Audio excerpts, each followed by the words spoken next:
Fearful of witnesses, the Nazis murdered the surviving children on the night of April 20th, 1945. The most notorious and best-known experiments are the twin studies, and the studies done in order to prove that the Aryan race is superior to all other races. These were horrible experiments, like most of the experiments were in the ways in which the human beings were misused and unnecessarily tortured. And also these experiments really were not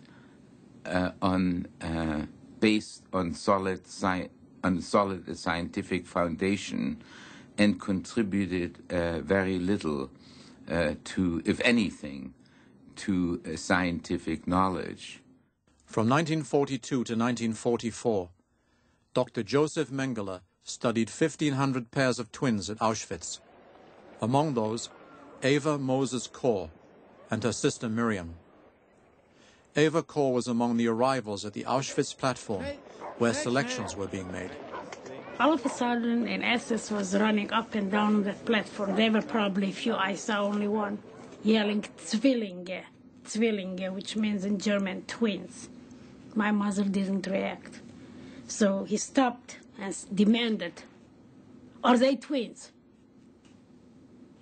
And my mother, even then, didn't know what to say, and she hesitantly asked, "Is that good?" And the SS said, "Yes." So my mother said, "Yes, they are twins." In that moment, the SS pulled my sister and me to the left. My mother was pulled to the right. I remember I looked back as we were being dragged, and her arms were stretched out, crying. We were crying. I didn't even say goodbye to her. I, of course, didn't know that this would be the last time that I would see her. But by that time, my father and my two older sisters have vanished in the crowd, and I never saw anybody ever again, and I think the whole thing maybe didn't even take half an hour. For these twin children, life became a series of horrifying experiments. I remember, for instance, very clearly that we would be put in a room naked for anywhere from 6 to 8 hours. And we would sit on these long benches. There is a picture here that I found. Naked, sitting there from 6 to 8 hours. Every part of our body was measured, photographed, compared to charts.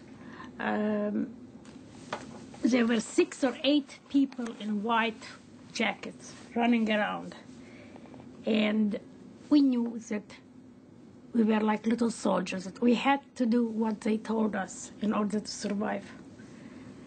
However, these particular experiments were so emotionally painful that I blocked a great deal out of my mind. At the labs, the twins were subjected to painful tests, as often as 2 or 3 times a week. As a result, Eva came down with a burning fever, a danger to the experiment and to her life. Mengele came in the following morning with 4 other doctors, whose names I don't know, stood by my bed, looked at my fever chart, never examined me, never ran any tests, but of course he knew what he was expecting, and declared sarcastically, "Too bad. She has only 2 weeks to live. She's so young."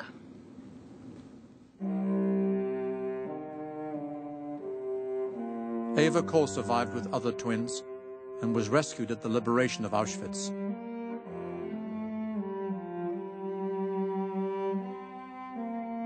Women from Barracks 10 were not as fortunate. Here, as former SS Dr. Hans Munch states, Dr. Klauberg experimented with sterilization. Many women either died or were forever maimed by the operations.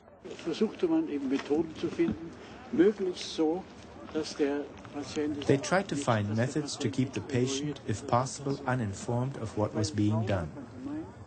The women thought that they were undergoing a general physical examination, that bacteria samples were being taken from them, and that they were receiving a shot.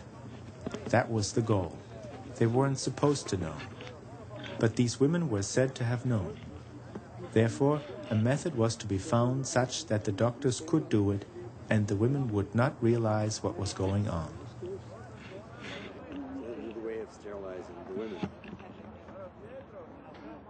Most painful were the eye experiments the doctors performed. This furthered their research begun almost a decade earlier in the racial hygiene and sterilization programs. The German doctors had two roles, primarily. The first was to comply with the 1933 law that demanded sterilization for people with hereditary blindness. They had to identify patients with hereditary blindness. A number of these patients happened to be Jewish because of certain disorders of metabolism that caused blindness that were much more common in Jewish people. The second role they had was carrying out experimentation on subjects who were not volunteers. And they had two main groups for these studies, the Jews and the Gypsies. One was the study of discolored irises of two colors, heterochromia, in twins. And there was another study in trying to convert brown eyes to blue eyes by injecting methylene blue.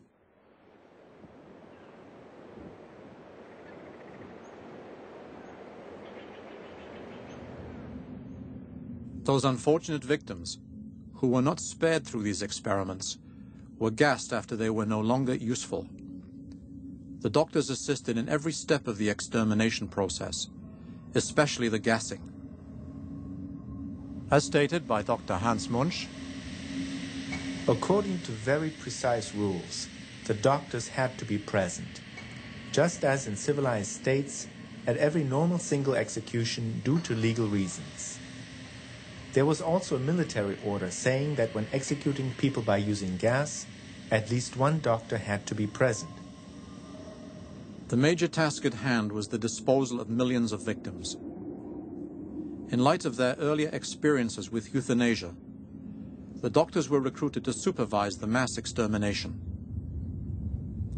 They directed the use of Zyklon B pellets, which were thrown into the gas chambers by the medical orderlies. When the last human cries settled over the chamber, the medical staff then made certain the victims were dead.